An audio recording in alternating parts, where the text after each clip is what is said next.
أعوذ بالله من الشيطان الرجيم بسم الله الرحمن الرحيم نحمده ونستعينه ونستهديه ونستغفره ونؤمن به ونتوكل عليه ونعوذ بالله من شرور أنفسنا ومن سيئات أعمالنا من يهده الله فلا مضل له ومن يضلله فلا هادي له اللهم صل وسلم على سيدنا محمد وعلى آله وصحبه أجمعين الحمد لله الذي هدانا لهذا وما كنا لنهتدي لولا أن هدانا الله ربي اشرح لي صدري ويسر لي أمري واحلل عقدة من لساني يفقه قولي ربي يسير عليك يسير وتمم بالخير. Assalamualaikum warahmatullahi wabarakatuh. Ahlan wa sahlan yang berbahagia Al-Fadil Ustaz Aiman bin Dr. Muhammad Syafi'i. Kerana Dr. Muhammad Syafi'i betul ya? Ya, Kerana sudi bersama-sama lagi dengan Gemulur Iman hari ini dengan tajuk yang sangat menarik, sangat istimewa saya rasa, Rahsia Az-Zahrawain. Betul saya sebut Az-Zahrawain. ya, ya. InsyaAllah. Baik. Yang dikasihi lagi dihormati sah pentadbiran Gemulur Iman yang dipimpin oleh pengerusi Puan Hajar Rosniati binti Mansur, yang dikasihi lagi dirahmati oleh Allah Subhanahu Wa Taala, sahabat-sahabat pencinta ilmu yang sentiasa istiqamah duduk di dalam halaqah ilmu.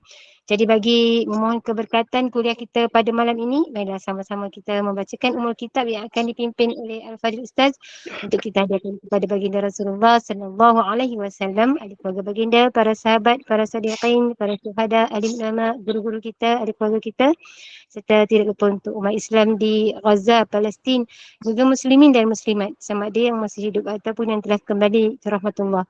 Rabbana taqabbal minna bisirril Fatihah. أعوذ بالله من الشيطان الرجيم بسم الله الرحمن الرحيم الحمد لله رب العالمين الرحمن الرحيم مالك يوم الدين إياك نعبد وإياك نستعين اهدنا الصراط المستقيم صراط الذين أنعمت عليهم غير المغضوب عليهم ولا الضالين. Amin, amin, amin ya Rabbal Alamin. Tanpa membuang masa, saya dengan penuh ta'zim menyerahkan kepada Al-Fadhil Ustaz. Falyatafaddal mashkura. أعوذ بالله من الشيطان الرجيم بسم الله الرحمن الرحيم الحمد لله رب العالمين وأصلي وأسلم على من بعث رحمة للعالمين وعلى آله وأصحابه ومن اهتدى بهديه واستنى بسنته إلى يوم الدين اللهم آت أنفسنا تقواها وزكها أنت خير من زكاها أنت وليها ومولاها رب يسر ولا تعسر رب اشرح لي صدري ويسر لي أمري واحلل عقدة من لساني يفقه قولي سبحانك لا علم لنا إلا ما علمتنا إنك أنت العليم الحكيم اللهم آمين. Assalamualaikum warahmatullahi wabarakatuh.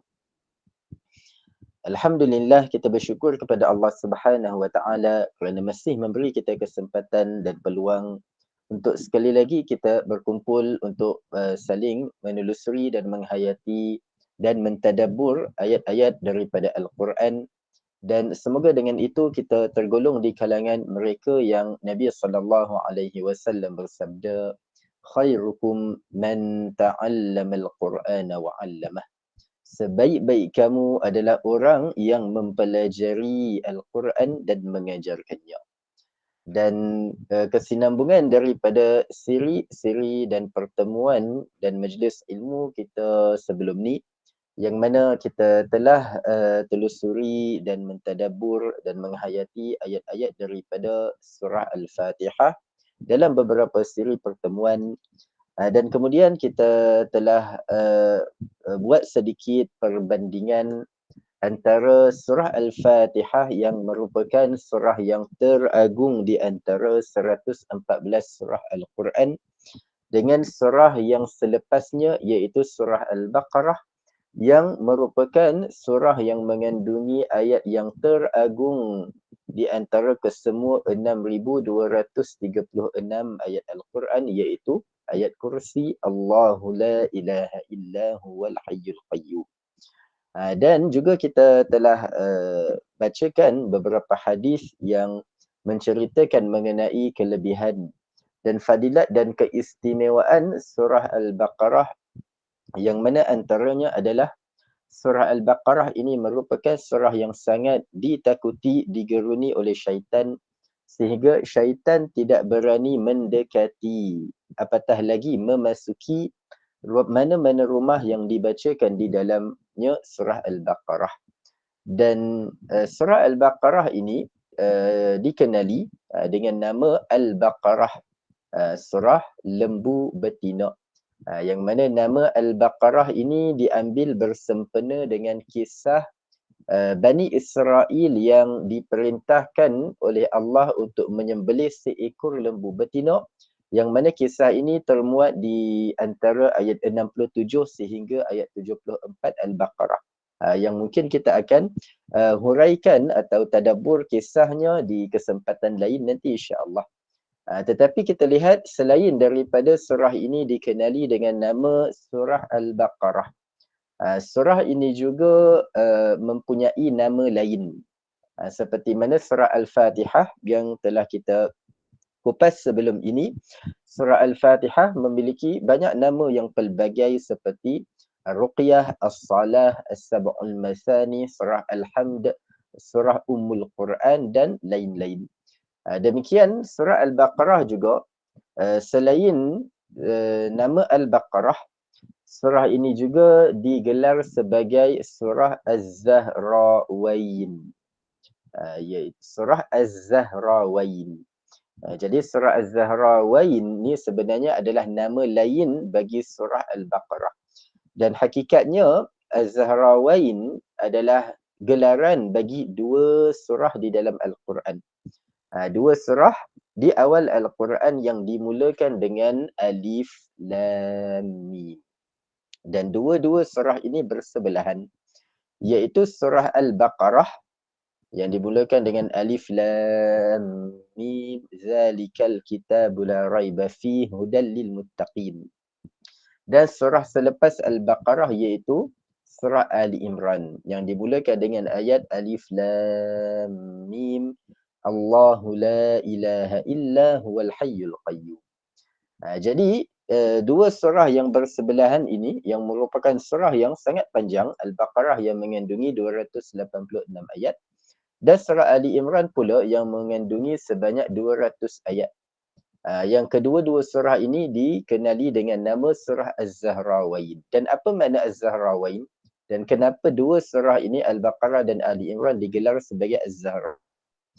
Az-Zahrawain, kalau kita terjemah bahasa Melayu, bahasa mudahnya, senang kita kata Az-Zahrawain makna dia surah yang indah.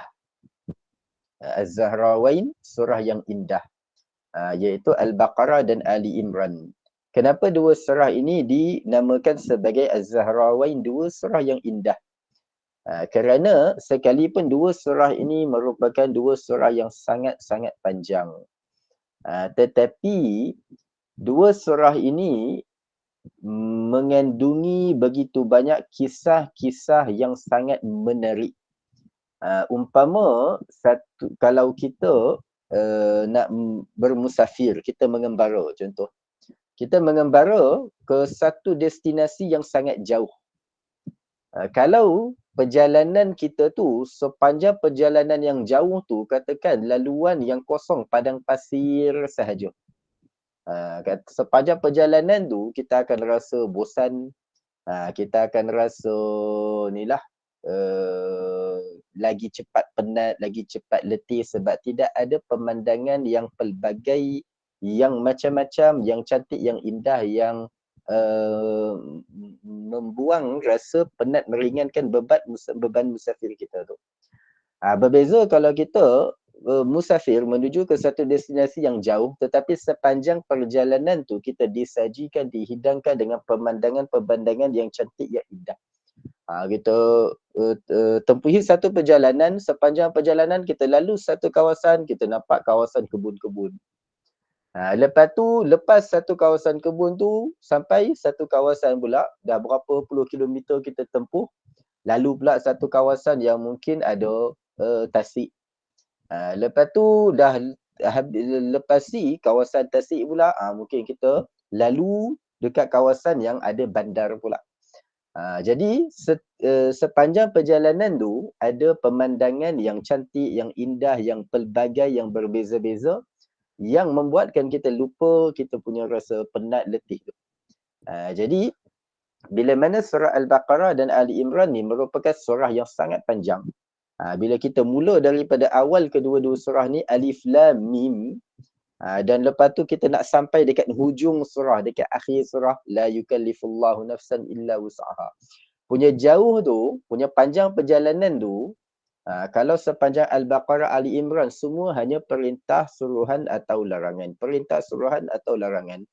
Kalau ayat-ayat sepanjang Al-Baqarah semuanya buatlah itu, jangan buat ini. Buatlah itu, jangan buat ini. Kita akan rasa berat nak habiskan Al-Baqarah.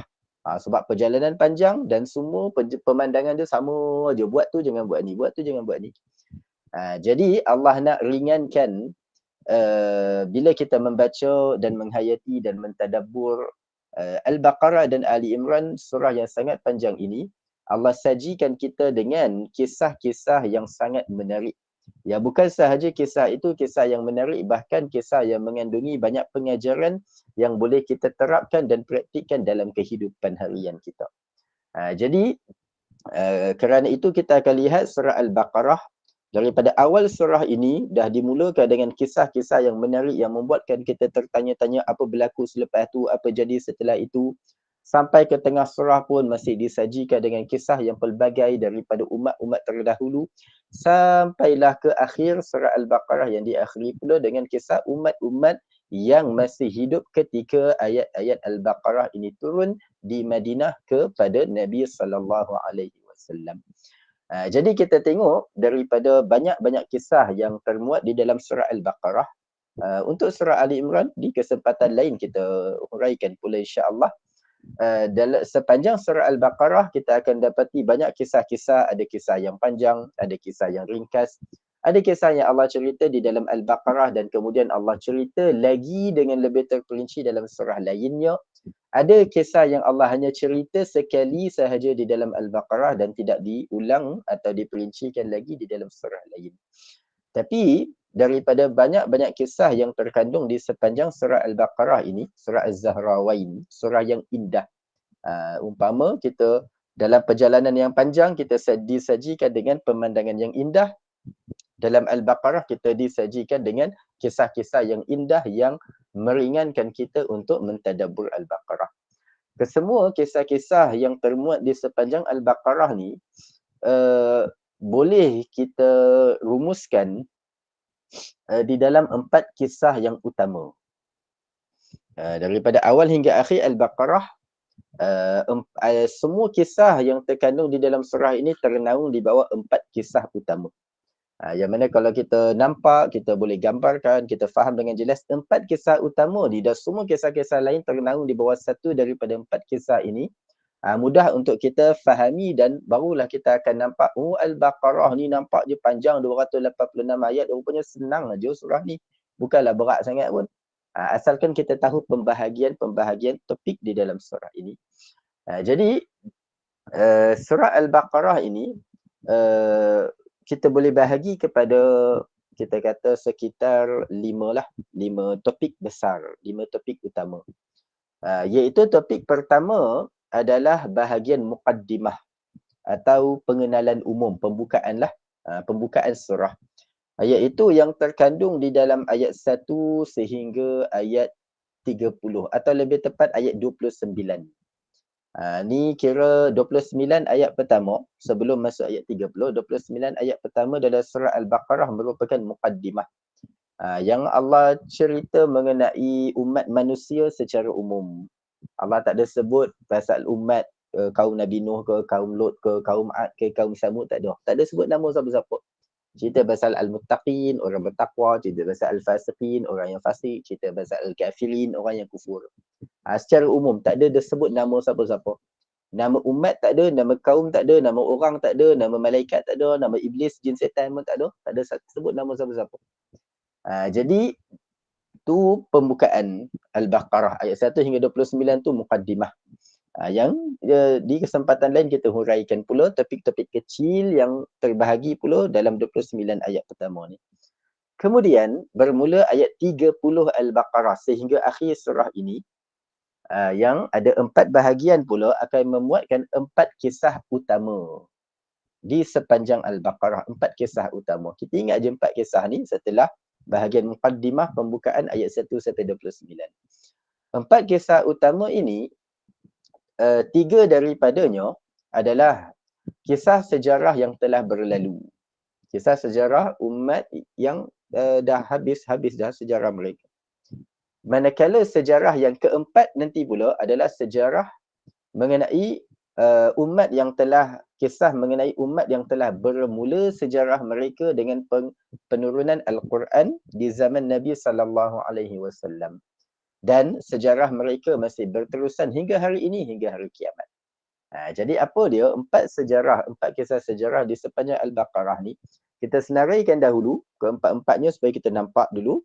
Dan kemudian kita lihat sedikit sebanyak pengajaran umum daripada setiap 4 kisah ini dan kemudian kita bandingkan sedikit antara keempat-empat kisah ini. Kenapa Allah pilih 4 ini spesifik? Kenapa tak pilih 5 kisah ke, 6 kisah ke, 3 ke? Kenapa 4? Jadi pertama sekali kita lihat bermula ayat 30 Al-Baqarah. Bermula kisah pertama di dalam surah Al-Baqarah iaitu kisah mengenai sejarah penciptaan manusia pertama yang Allah cipta dan pilih dan lantik sebagai khalifah di muka bumi.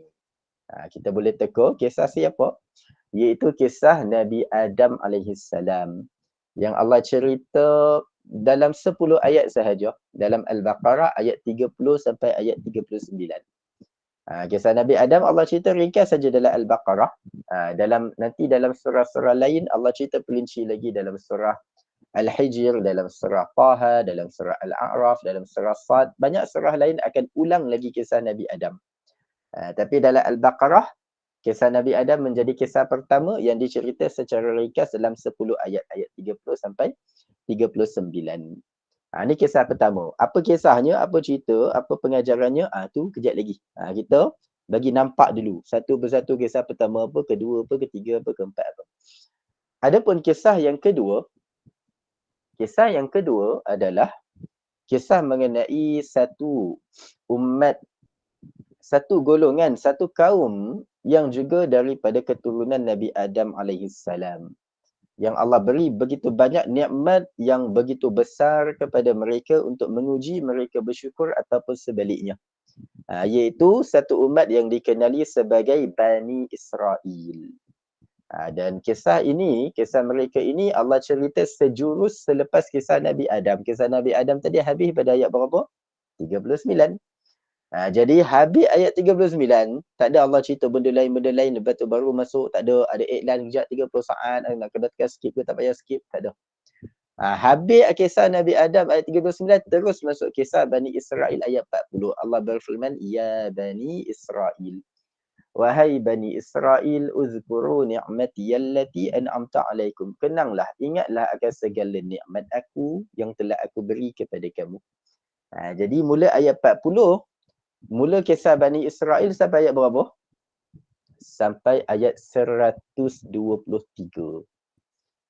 Kita terkejut. Kisah Nabi Adam tadi 10 ayat aja. 30 sampai 39. Tiba-tiba kisah Bani Israel begitu panjang. Jauh beza dengan kisah Nabi Adam dari ayat 40 sampai ayat 123. Dan kisah Bani Israel ni pula nanti kita akan bahagi kepada topik-topik kecil, kepada 4 atau 5 bahagian. Tu nanti di bahagian perincian nanti. Jadi tu kisah kedua. Pertama kisah Nabi Adam, kedua kisah Bani Israel. Apa yang terkandung dalam kisah ni? Nanti dulu. Jangan serabut kepala dulu. Ingat dulu apa kisahnya. Adapun kisah yang ketiga, bermula daripada ayat 124 Al-Baqarah. Habis kisah Nabi Bani Israel ayat 123 pun tak ada iklan. Tak ada kena tunggu 10 saat, nak pergi toilet kejap, lalu datang balik tengok dah habis iklan ke belum, tak payah.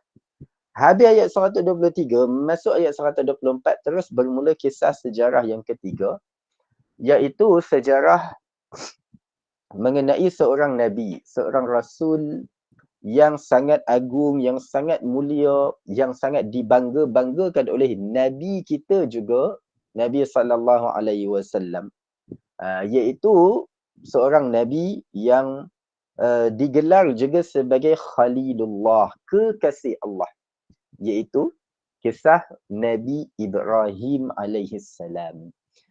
Kisah Nabi Ibrahim ni, uniknya kita tengok Allah akan cerita dalam bilangan ayat yang tidak terlalu sedikit, tak terlalu pendek macam kisah Nabi Adam, dan juga tak terlalu panjang macam kisah Bani Israel. Allah akan cerita kisah Nabi Ibrahim dan keluarganya daripada ayat 124 sehingga ayat 141. Itu kisah Nabi Ibrahim dan ahli keluarganya, Nabi Ismail, Nabi Ishak, Nabi Yaqub dan anak cucu keluarga baginda yang hidup di hayat baginda. Jadi itu kisah yang ketiga, kisah Nabi Ibrahim alaihissalam. Adapun kisah yang keempat, kita ingat lagi, pertama kisah Nabi Adam, yang kedua kisah Bani Israel, dan ketiga kisah Nabi Ibrahim. Yang keempat, kisah yang keempat ialah mengenai kisah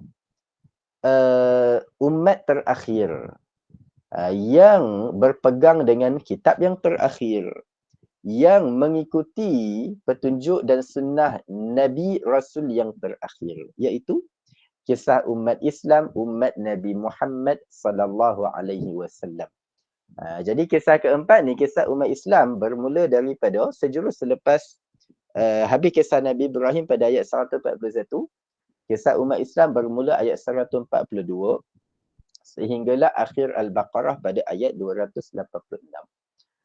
Jadi itu yang kita lihat daripada 4 kisah di sepanjang Al-Baqarah ini. 3 daripadanya adalah mengenai sejarah umat yang telah berlalu. Nabi Adam, Bani Israel, Nabi Ibrahim. Dan kemudian sejarah yang keempat di pengakhiran Al-Baqarah adalah mengenai sejarah umat yang terakhir, iaitu umat Nabi Muhammad sallallahu alaihi wasallam. Okey, kita dah tahu 4 kisah sejarah ni. Satu persatu.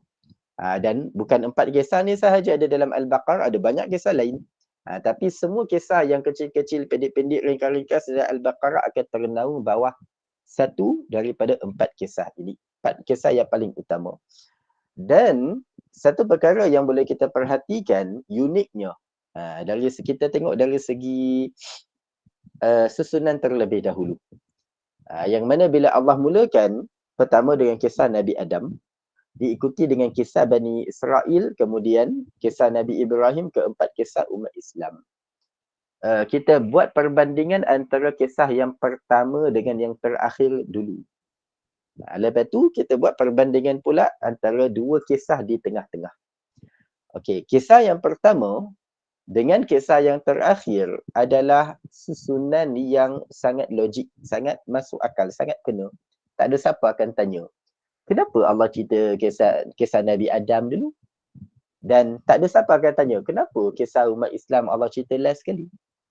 Nabi Adam alaihissalam, bila Allah letakkan kisah Nabi Adam sebagai kisah yang pertama di awal Al-Baqarah, sangat masuk akal. Sebab apa?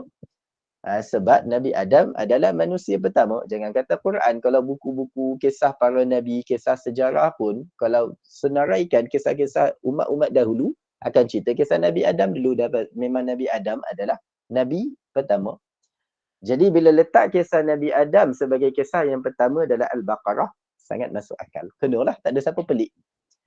Demikian juga bila diletakkan kisah umat Islam sebagai kisah yang keempat yang terakhir dalam Al-Baqarah, juga adalah susunan yang sangat masuk akal. Dan umat Islam, umat terakhir, diletakkan di susunan yang terakhir dalam penceritaan, biasalah, kena. Yang peliknya, yang menarik perhatian adalah dua kisah di pertengahan Al-Baqarah ni. Dua kisah di pertengahan adalah apa? Kisah yang kedua tadi adalah kisah Bani Israel. Dan kemudian kisah yang ketiga adalah kisah Nabi Ibrahim. Apa yang peliknya? Kita tengok kenapa Allah letak kisah Bani Israel nombor 2 setelah kisah Nabi Adam, dan kisah Nabi Ibrahim selepas itu nombor 3. Kenapa? Apa yang pelik? Tak ada pelik pun. Peliknya sebab apa? Sebab kita tahu bukankah Nabi Ibrahim hidup zamannya sebelum Bani Israel lagi. Betul ke? Nabi Ibrahim dengan Bani Israel zaman siapa dulu? Bani Israel dulu, Nabi Ibrahim kemudian ke? Nabi Ibrahim dulu, Bani Israel kemudian. Kita tahu Bani Israel ni keturunan siapa? Bila kata Bani Israel, Bani itu makna apa? Bani itu makna anak atau keturunan lah, keturunan. Macam kita bahasa Melayu, orang Melayu pinjam bahasa Arab, perkataan bin, Mamat bin Abu. Bin tu makna apa? Anak, keturunan. Bin seorang, mufrad singular. Bila ramai plural dia, jamak jadi apa? Bani. Bani mana anak-anak atau zuriat atau keturunan. Jadi bila kata Bani Israel, maknanya kaum apa? Kaum yang merupakan Bani keturunan siapa? Keturunan Israel. Israel ni siapa pula? Israel ni adalah gelaran bagi Nabi Yaqub alaihissalam. Jadi bila kata kaum Bani Israel iaitu kaum daripada keturunan Nabi Yaqub. Nabi Yaqub ni bin siapa pula? Nabi Yaqub adalah anak kepada Nabi Ishaq. Dan Nabi Ishaq adalah anak kepada Nabi Ibrahim alaihissalam. Jadi bila kata Bani Israel keturunan Nabi Yaqub bin Nabi Ishaq bin Nabi Ibrahim, macam mana boleh kita bayangkan Nabi Ibrahim hidup selepas Bani Israel dan Bani Israel sendiri keturunan Nabi Ibrahim. Jadi bererti kalau ikutkan susunan asalnya, kalau nak ikut tertib masa sejarah zaman tu, Nabi Adam pertama, lepas tu Nabi Ibrahim kedua, lepas tu Bani Israel ketiga, umat Islam keempat. Itu susunan yang logiknya, dia ikut susunan masa, tarikh, zaman. Tapi Allah sengaja terbalikkan dalam penceritaan, bukan ubah fakta sejarah. Fakta sejarah kekal, semua orang tahu. Bani Israel keturunan Nabi Ibrahim. Tak ada siapa akan kata Quran tipu, Quran ubah. Tak. Fakta sejarah sama. Yang bezanya hanyalah bila Allah nak bawakan penceritaan, Allah kemudiankan penceritaan sejarah Nabi Ibrahim, Allah letak nombor 3. Allah awalkan penceritaan sejarah Bani Israel, Allah letak nombor 2 sebelum sejarah Nabi Ibrahim. Dan kenapa? Mesti ada sebab, bukan saja-saja. Jadi kita nampak daripada 4 penceritaan dalam surah Al-Baqarah ni, 2 kisah, satu di awal dan satu di akhir adalah susunan yang logik, yang masuk akal. Yang orang tak pelik, tak tanya, kenapa Tuhan buat macam tu? Tak, logik lah. Nabi Adam kisah pertama pasal dia manusia pertama, umat Islam kisah terakhir pasal mereka adalah umat terakhir. Yang menimbulkan tanda tanya dan kehairanan adalah kisah di tengah-tengah, diawalkan kisah Bani Israel dan dikemudiankan kisah Nabi Ibrahim. Kenapa? Jadi kita nak tahu rasionya, kita kena tadabbur sedikit. Secara ringkas, sekurang-kurangnya kita ambil satu pengajaran utama daripada setiap satu daripada 4 kisah utama dalam Al-Baqarah ni. Kita tengok pertama, kisah Nabi Adam. Kisah Nabi Adam, kita tahu, semua kita tahu kisahnya, kita baca dari kecil lagi, dari sekolah rendah lagi. Kisah Nabi Adam, Allah cerita tentang Nabi Adam yang Allah cipta daripada tanah, yang diambil dari bumi, dan kemudian Allah ajarkan Nabi Adam ilmu yang Allah tak pernah ajar kepada para malaikat lainnya. Dan kemudian Allah tanya malaikat soalan-soalan yang malaikat tak dapat jawab. Allah tanya Nabi Adam dapat jawab. Lepas tu Allah suruh Nabi Adam ajar kepada para malaikat sehingga malaikat kagum dengan kehebatan ilmu Nabi Adam. Sampai para malaikat itu, bila Allah suruh mereka sujud beri penghormatan kepada Nabi Adam, mereka tidak teragak-agak, mereka sujud kepada Nabi Adam alaihissalam. Itu ringkas ceritanya. Dan kemudian Nabi Adam, Allah bagi nikmat untuk tinggal di dalam syurga. Lalu Iblis nak balas dendam kepada Nabi Adam. Iblis yang Allah dah murka dan laknat halau keluar dari syurga. Iblis balas dendam. Iblis buat apa? Iblis perdayakan Nabi Adam dan akhirnya Nabi Adam tertipu dan melanggar larangan mendekati pohon khuldi di dalam syurga. Okey. Pengajaran, tu kisah yang kita tahulah. Yang ringkas-ringkasnya. Pengajaran utama yang nak disampaikan dalam kisah Nabi Adam ni apa dia? Allah nak cerita kepada kita Nabi Adam sebagai satu watak, contoh watak hamba yang sudah sangat berusaha untuk taat kepada Tuhannya. Sebab bila Allah larang Nabi Adam jangan mendekati pohon khuldi, adakah Nabi Adam kata seketika aku nak pergi? Tak. Nabi Adam tak melawan, Nabi Adam tak bangkang, hatta tak petikaikan. Tuhan, kenapa tak boleh pergi? Bagi saya 3 reason munasabah. Pasal apa saya tak boleh pergi? Tak. Tuhan kata jangan pergi. Nabi Adam kata sami'na wa ata'na. Aku dengar, aku taat. Aku tak tanya banyak. Tapi bila Nabi Adam dah taat, akhirnya sebab terpedaya, bukan saja-saja, bukan nak melawan Tuhan, tertipu, terpedaya dengan helah iblis, akhirnya Nabi Adam tergelincir dan terjatuh dalam larangan Allah. Jadi Nabi Adam bila dah berusaha untuk taat, lalu langgar larangan, dan kemudian Nabi Adam pun mengaku kesalahannya dan bertaubat dan memohon keampunan kepada Allah dengan berdoa, Rabbana zalamna anfusana wa illam taghfir lana wa tarhamna lanakunanna minal khasirin. Tu doa tu pun kita akan tadabbur kemudianlah. Ni kita nak tengok kisahnya secara umum. Jadi itu watak yang Allah nak cerita tentang Nabi Adam, seorang hamba yang taat namun akhirnya lakukan kesalahan, tetapi segera dia perbaiki kesalahan dia, bertanggungjawab atas salah sendiri dan kemudian memohon keampunan dan bertaubat kepada Allah dan perbaiki dirinya. Itu kisah Nabi Adam. Kita tengok Bani Israel, kisah Bani Israel bermula ayat 40 sampai 123. Bani Israel banyak persamaan dengan kisah Nabi Adam. Nabi Adam Allah bagi banyak nikmat dengan Allah masukkan ke dalam syurga. Bani Israel pun Allah bagi banyak nikmat, dia orang dah keluar selamat dari padang pasir, lari daripada Firaun, duduk kat padang pasir tapi rasa macam duduk kat syurga. Duduk kat padang pasir tak rasa panas, Allah naungkan awan yang meneduhi mereka. Nak makanan tak payah cari bahan, nak beli barang mentah mahal itu ini apa semua cukai, tak payah. Allah turunkan makanan dari langit menan seluar.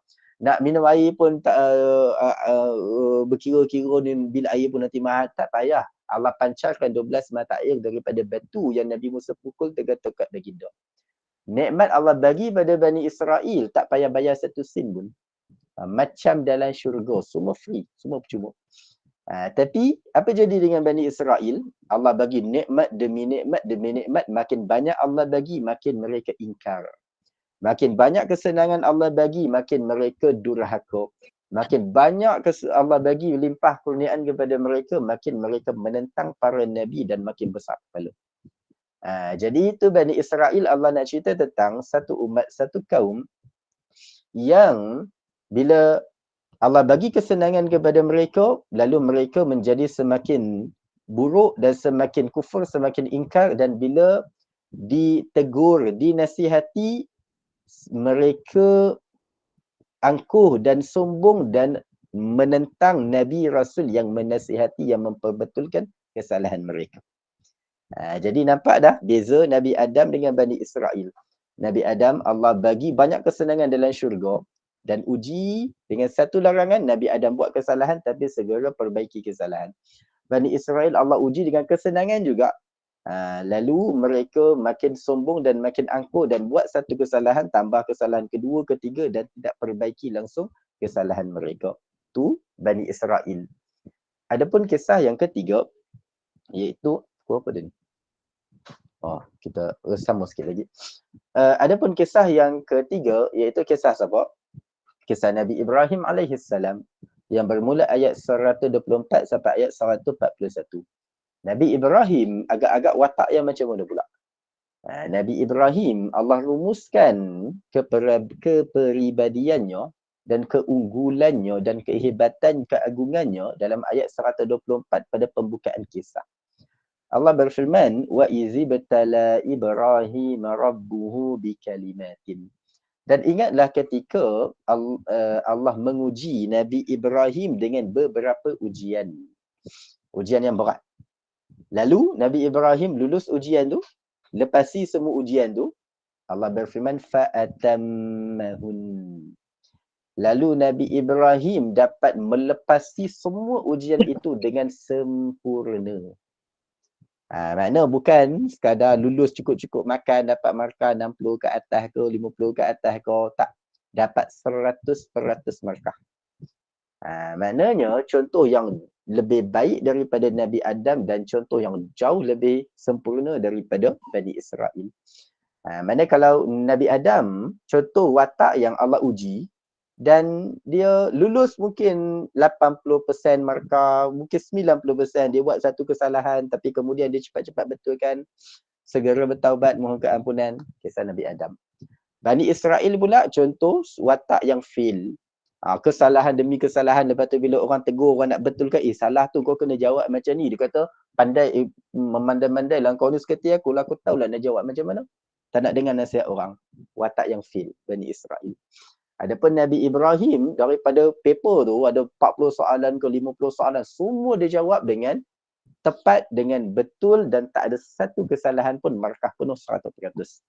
Itu Nabi Ibrahim. Dan Nabi Ibrahim, Allah uji bukan ujian yang ringan-ringan. Allah bukan sekadar suruh solat, suruh puasa, suruh bayar zakat, suruh buat haji. Yang tu yang kita umat Islam nak buat pun rasa berat aja. Nabi Ibrahim Allah uji dengan ujian perasaan emosi dan berkaitan dengan kekeluargaan. Allah uji Nabi Ibrahim apa?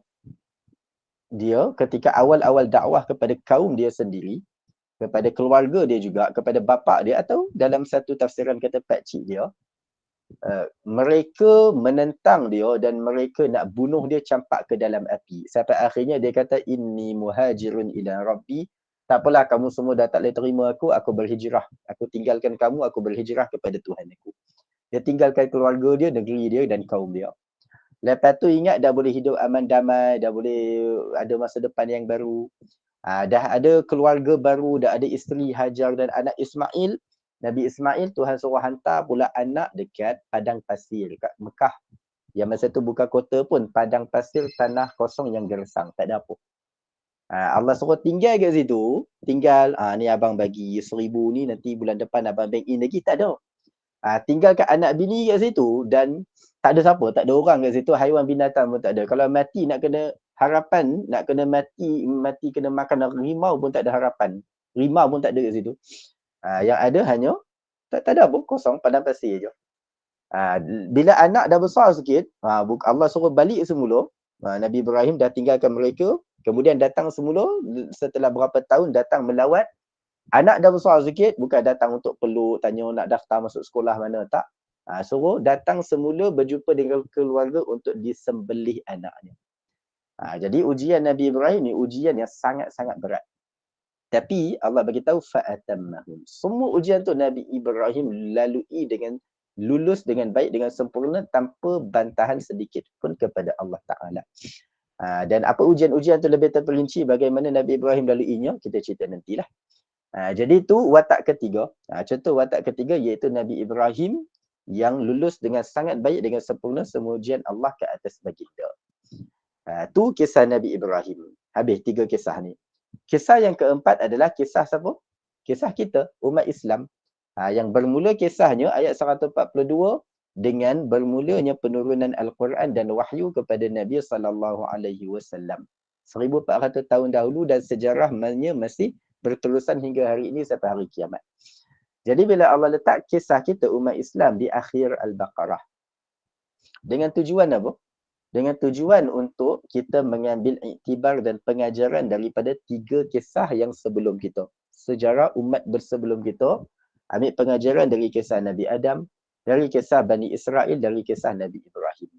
Dan ni poin yang kita nak fahami. Kenapa Allah letak kisah Nabi Ibrahim nombor 3 selepas kisah Nabi Bani Israel yang diletak nombor 2. Antara 3 kisah ni dan pengajaran yang telah kita dapatkan tadi, agak-agaknya antara 3 contoh yang dibawa dalam 3 kisah sejarah sebelum kita umat Islam tadi, watak mana yang paling baik, yang paling bagus, yang paling hebat, yang kita kalau boleh kita nak jadi macam dia. Agak-agak watak Nabi Adam paling hebat ke? Watak Bani Israel paling hebat ke? Bukan paling hebat, paling hampir. Ataupun watak Nabi Ibrahim yang paling hebat. Watak yang paling agung, paling hebat adalah watak Nabi Ibrahim AS. Dan sebab tu antara 3 contoh watak ini, Allah nak kita semua orang Islam kalau boleh kita pilih untuk jadi seperti Nabi Ibrahim dulu. Sebab tu Allah sengaja rapatkan kisah Nabi Ibrahim duduk sebelah dengan kisah kita umat Islam. Kalau ikutkan asalnya Nabi Adam kisah pertama, kedua Nabi Ibrahim.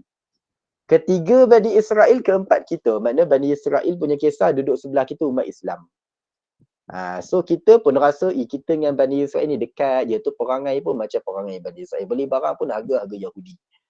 Jadi Allah tak nak kita jadi macam Bani Israel, tak nak perangai jadi macam orang Yahudi. Allah sengaja jauhkan Bani Israel punya cerita daripada kita umat Islam, letak Bani Israel nombor 2. Dan Allah rapatkan kisah Nabi Ibrahim dengan kisah kita umat Islam dalam Al-Baqarah. Nabi Ibrahim punya cerita nombor 3, kita umat Islam punya cerita nombor 4, sebelah-sebelah.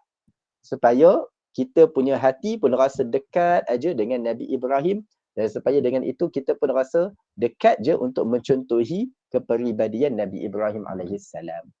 Sebab itu kita tengok Nabi Ibrahim alaihissalam, bila mana Allah nak kita sangat berbangga dengan baginda dan nak rasa teruja, kagum dan nak mencontohi Nabi Ibrahim alaihissalam, Allah buat apa? Nabi Ibrahim satu-satunya Nabi atau Rasul yang kita setiap hari sebut namanya bersama dengan nama junjungan besar kita Nabi Muhammad sallallahu alaihi wasallam. Waktu bila kita sebut nama Nabi Ibrahim, setiap kali di penghujung salat, bila kita selawat pada Nabi kita, kita pasti selawat pada Nabi Ibrahim juga. Kita selawat Allahumma salli ala Muhammad wa ala ali Muhammad kama sallaita ala Nuh, Hud, Yusuf, Ayyub, Shu'aib, tak. Kama sallaita ala Ibrahim wa ala ali Ibrahim. Jadi itu nak tunjukkan, jangan kata kita, hatta Nabi SAW sendiri juga sangat kagum dan berbangga dengan moyang baginda Nabi Ibrahim alaihissalam.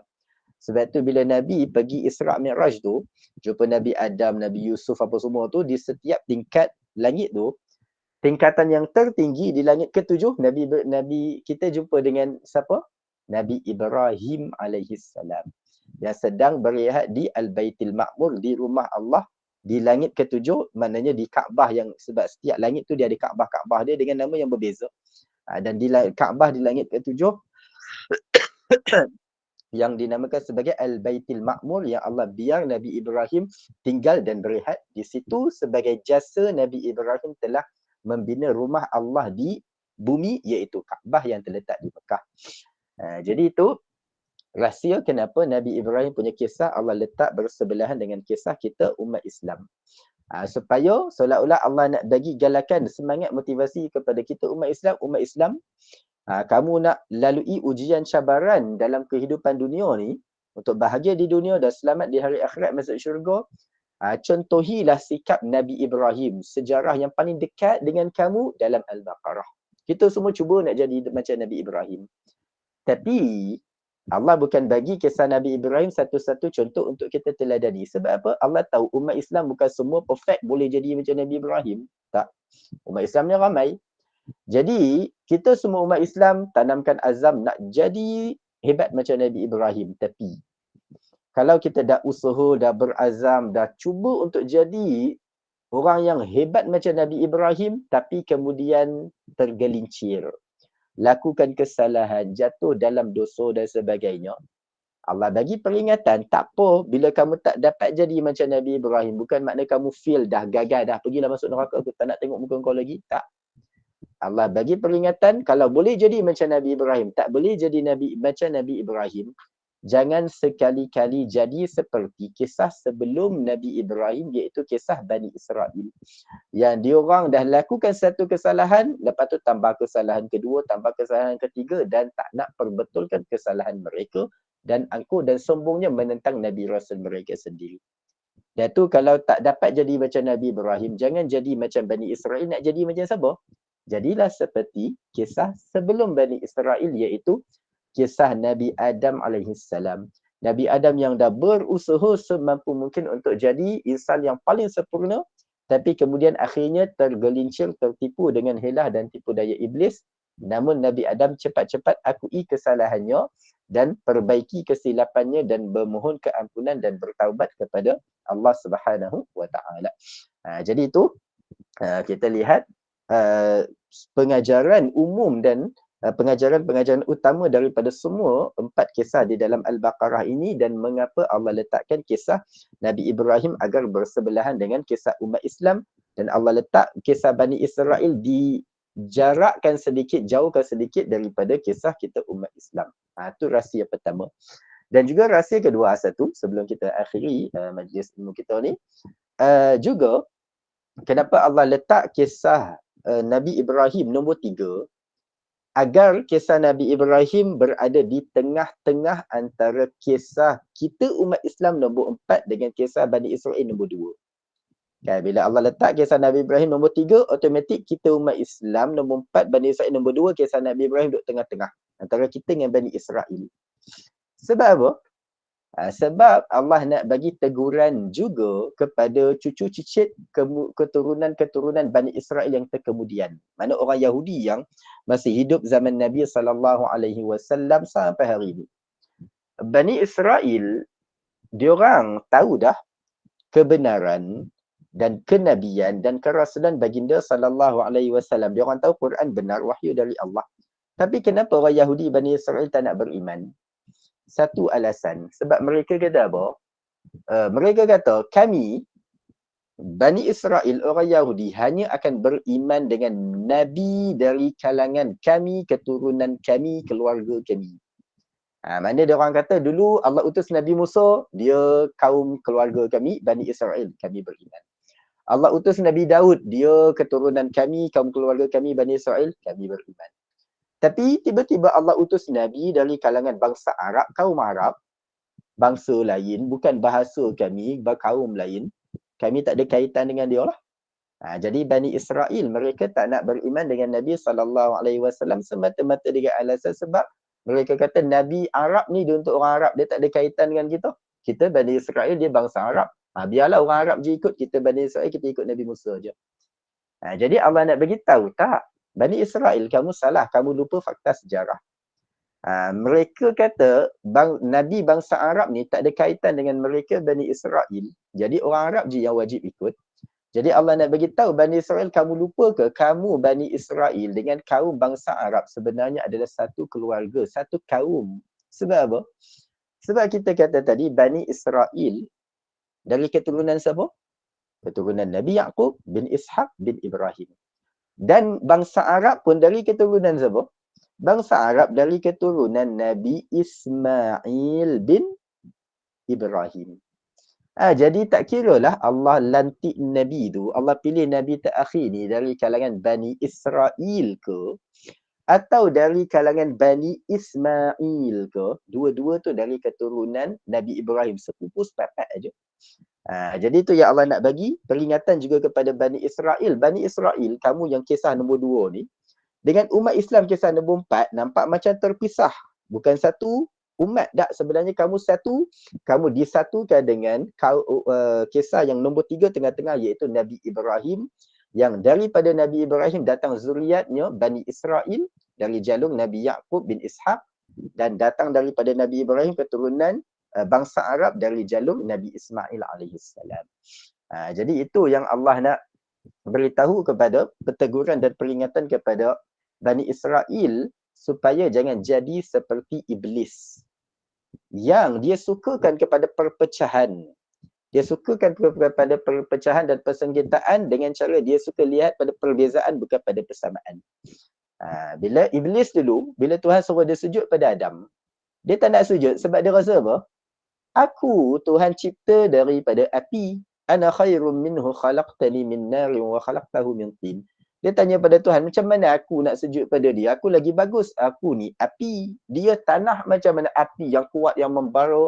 Nak sujud pada tanah yang dipijak-pijak haiwan binatang. Aku bangsa api, dia bangsa tanah. Iblis tengok pada perbezaan api dengan tanah. Sebab tu dia tak nak sujud pada Adam. Dia tak nak taat pada Allah. Tapi Allah nak bagi tahu pada iblis, kau api ke, kau tanah ke, kau angin ke, kau air ke, kau mentega ke, kau bata ke, kau kicap ke, apa benda, tak penting. Yang penting engkau tu adalah hamba Allah. Iblis dia tanah ke, dia api ke, apa benda, dia hamba Allah. Adam pula dia tanah ke apa benda, dia juga adalah hamba dan makhluk dan ciptaan Allah. Jadi Adam dia tanah, dia kena taat pada Allah. Iblis api, dia kena taat pada Allah, tak kisah dia unsur dan kaum dan spesies apa pun. Jadi kalau dia tengok pada persamaan, dia fikir logik betul juga. Aku ni tak kira lah apa benda pun. Aku tetap hamba Allah. Allah suruh buat apa, aku kena taat. Kalau tengok pada persamaan, dia takkan ada masalah, takkan berpecah belah. Dia boleh taat kepada apa sahaja tuntutan Allah. Bani Israel sama macam tu juga. Dia perangai macam Iblis. Dia tengok pada perbezaan. Kalau dia tengok pada persamaan, betul juga. Nabi SAW ni Allah lantik dari keturunan Nabi Ismail balik kepada Nabi Ibrahim, dan kami Bani Israel pun keturunan Nabi Ibrahim. Kami sekeluarga, kenapa nak berpecah belah? Tapi tak, dia orang tak nak tengok pada persamaan. Dia orang nakkan persengketaan dan khilaf, dan mereka ingin berpecah belah. Mereka kata tak sama. Walaupun kami sama-sama keturunan Nabi Ibrahim, tapi dia daripada jalur Ismail, kami daripada jalur Israel, kami tak sama. Jadi tu Allah nak bagi tahu, beri peringatan kepada Bani Israel dan juga kepada kita umat Islam agar bersatu dan jangan berpecah belah. Walaupun mungkin ada sedikit sebanyak perbezaan antara kita dengan keluarga sana, dengan kaum itu, kaum ini, tapi akhirnya ingat kita semua daripada Nabi Adam, dan Nabi Adam daripada tanah, dan kita semua akhirnya bila mati akan kembali kepada tanah dan dikeluarkan semula daripada perut bumi, dari tanah juga. Jadi nak bagi tahu pengajarannya, jangan suka bersengketa, jangan cari khilaf, jangan cari tak puas hati dengan orang. Apa yang perbezaan, bertolak ansur, dan kemudian kita cuba bersatu dengan persamaan-persamaan yang ada di antara kita semua. Jadi itu beberapa pengajaran yang kita ambil daripada kisah-kisah utama yang ada di sepanjang surah Al-Baqarah ini. Dan sebenarnya ada beberapa poin penting yang banyak lagi yang tak sempat kita kongsikan berkaitan kisah-kisah dalam Al-Baqarah ni juga. Di antaranya rumusan ciri-ciri utama Nabi Ibrahim yang Allah rumuskan dalam ayat tertentu yang kita akan tadabbur di kesempatan lain nanti insya-Allah. Dan apapun, semoga Allah Subhanahu Wa Taala terus membimbing kita semua umat Islam agar kita memiliki keimanan yang kuat dan kecekalan dan ketabahan hati dalam mengharungi cabaran hidup di dunia ini seperti mana yang dimiliki oleh Nabi Ibrahim alaihissalam dan cucunya Nabi Muhammad sallallahu alaihi wasallam. Dan semoga dengan itu kita apabila dipisahkan di dunia, kita dipertemukan di hari akhirat di dalam syurga bersama an-nabiyyin was-siddiqin wasyuhada'i was-salihin wa hasuna ulaika rafiqa. Dan apa yang baik daripada kurnian Allah Subhanahu Wa Taala. Dan saya memohon maaf atas segala kekurangan dan kesilapan dan kalau terkasar bahasa. Dan mungkin memadai sekadar ini dahulu majlis ilmu kita malam ini, dan saya serahkan kembali kepada admin Gema Nur Iman. Wallahu a'lam. InsyaAllah, tabarakallah, alhamdulillah. Ustaz, boleh buka soalan Ustaz? Boleh, satu dua soalan boleh insyaAllah. Boleh, satu dua soalan. 1, 2, 3. Okey, 3. Boleh. Kurang je. Okay. Silakan jemaah kalau ada nak tanya, sila.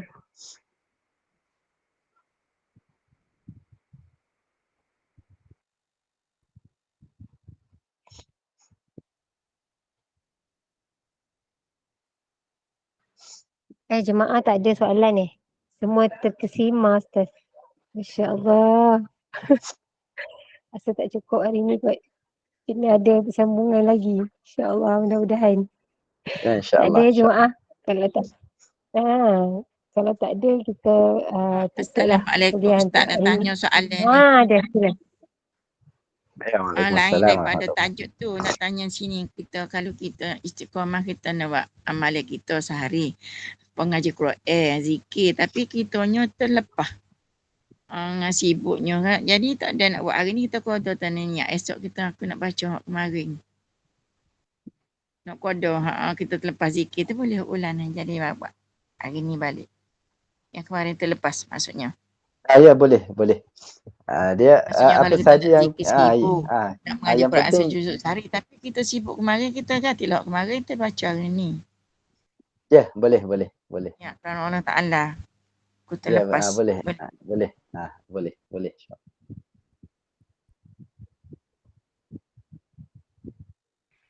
Baik. Okay. Ada lagi soalan? Silakan. Jemaah. Jangan lepaskan peluang untuk bertanya sementara start offer soalan ni, insyaAllah.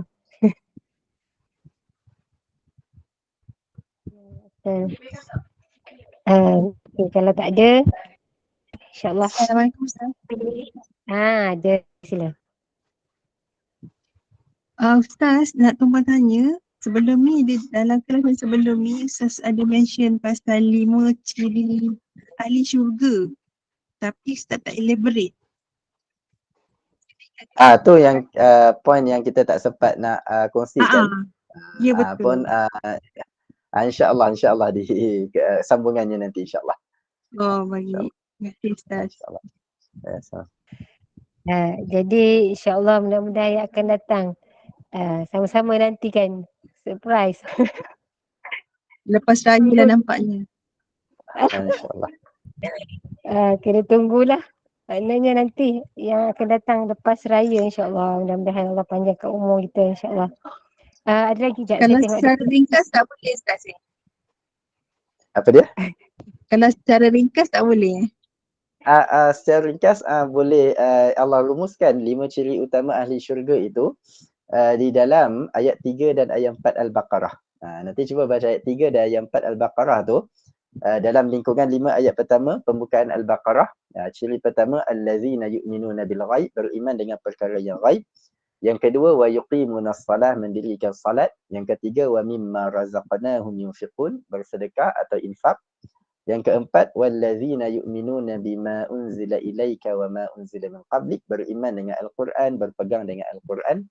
Yang kelima wabil akhirati hum yuqinun, yakin dengan kebangkitan hari akhirat.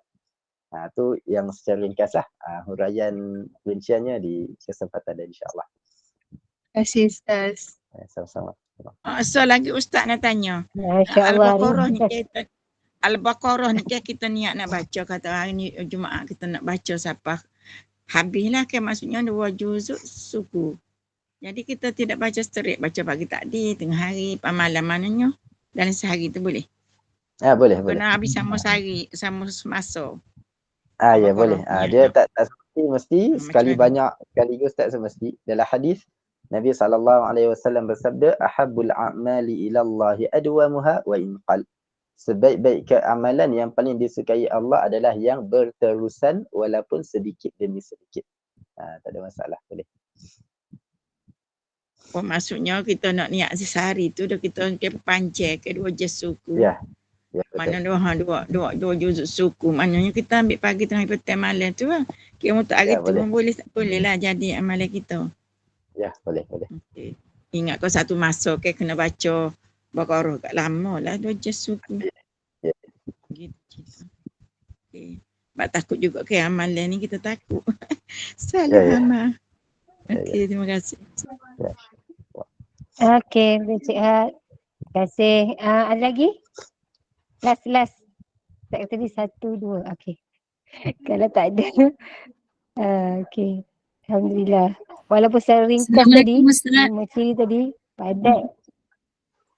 Assalamualaikum Ustaz. Waalaikumsalam. Silakan Bonda. Ini macam terkeluar tapi macam in also. Macam in juga, macam adalah berkait. Pasal Bonda teringin Ustaz huraikan atau apa ni? Macam mana nak cakap ni? About perangai Israel ni. Macam mana ada tak example Rasulullah sallallahu alaihi wasallam menghandle perangai Israel ni? Yang boleh Ustaz bagi contoh. Kisah kalau kita baca dalam sirah Nabi era Madinah, mana setelah Nabi berhijrah dari Mekah ke Madinah, memang antara cabaran yang paling besar Nabi hadapi di Madinah adalah bila berdepan dengan puak-puak dari kalangan Yahudi di Madinah. Sebab di Madinah saja kita tahu ketika zaman tu ada 3 kabilah orang Yahudi, Bani Qainuqa, Bani Nadir dan Bani Quraidah. Yang mana ketiga-tiga puak ni selalu menentang Nabi dan menzahirkan pemusuhan setiap kali ada kesempatan. Jadi setiap 3 puak ni ada pendekatan yang berbeza-beza. Tapi secara umum kita boleh rumuskan, iaitu Nabi akan mulakan dengan berlembut dahulu. Nabi takkan cari gaduh, Nabi takkan guna kekasaran apa semua. Nabi akan berlembut aja dengan mereka supaya mungkin moga-moga satu hari mereka berlembut hati dan nak beriman.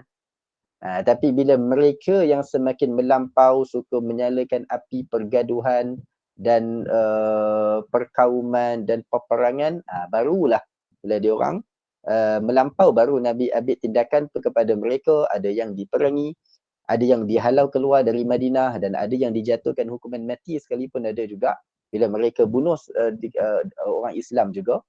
Itu pun kita boleh bacalah dalam sirah Nabi era Madinah. Banyak antara cabaran paling besar Nabi hadapi adalah dengan orang-orang Yahudi di Madinah. Allah. Terima kasih Ustaz. Sama-sama. Baik, Masya Allah. Tabarakallah. Alhamdulillah. Kita tutup Ustaz Ada dekat chat. Baik. Insya Allah. Alhamdulillah. Oh, ada lagi Bu Tak perasan, sorry Bu. Mana? Ada dua okey. tau. Ada dua. Okey, yang tu daripada admin ni siapa? Mudah-mudah tadi ke Ibu? Israel zaman dulu dengan zaman sekarang mana yang lagi zalim? Itu soalan pertama. Dia lagi zalim tu, kita pun nak bandingkan pun kita boleh kata lebih kurang sama je. Sebab tu kita tengok dalam Al-Quran sendiri, bila Allah cerita tentang Bani Israel yang dah jadi sejarah zaman nenek moyang mereka, macam contoh zaman Nabi Musa dulu, Bani Israel yang zalim ni, Allah cerita pasal mereka, tapi Allah banyak guna ungkapan kamu. Bila kata kamu, seolah-olah dituju kepada Bani Israel semasa. Mana cucu cicit terkemudian. Padahal kisah yang Allah bawa adalah kisah nenek moyang mereka dulu. Jadi kita boleh tengok, buat perbandingan, kita tengok banyak perangai Bani Israel yang nenek moyang mereka zaman dulu banyak sama dengan perangai cucu cicit mereka terkemudian zaman Nabi SAW waktu ayat ni turun, dan sama perangai dengan Bani Israel zaman kita hari ni 2024. Banyak sangat persamaan. Nanti bila kita sampai pada ayat-ayat kisah Bani Israel, kita lalui ayat tu dan kita buat perbandingan. Pelampauan Bani Israel zaman Nabi Musa, pelampauan Bani Israel zaman Nabi SAW, pelampauan Bani Israel yang sama zaman kita hari ni tahun 2024 ni. Banyak persamaan. Allahuakbar. Baik, Masya Allah. Satu je lagi Ustaz. Boleh Ustaz Okey. Ini daripada Puan Nurliza. Dua surah ni akan menjadi pelindung kita di akhirat kalau kita beramal dengannya. Kita kena baca dua surah ni setiap hari ke Ustaz? Dia bukan semesti setiap hari, yang penting istiqamah. Ada orang dia boleh baca setiap hari, ada orang dia boleh khatamkan setiap hari. Ada orang dia boleh khatamkan surah ni setiap minggu, ada yang dapat khatamkan dalam sebulan sekali. Masing-masing bergantung kepada inilah keadaan dia, masa dia dan sebagainya. Yang penting berterusan, istiqamah. Dia boleh baca satu hari satu juzuk, ada orang boleh baca satu hari 10 muka surat, ada orang boleh baca satu hari 10 ayat. Bergantung, tak ada masalah. Yang penting berterusan.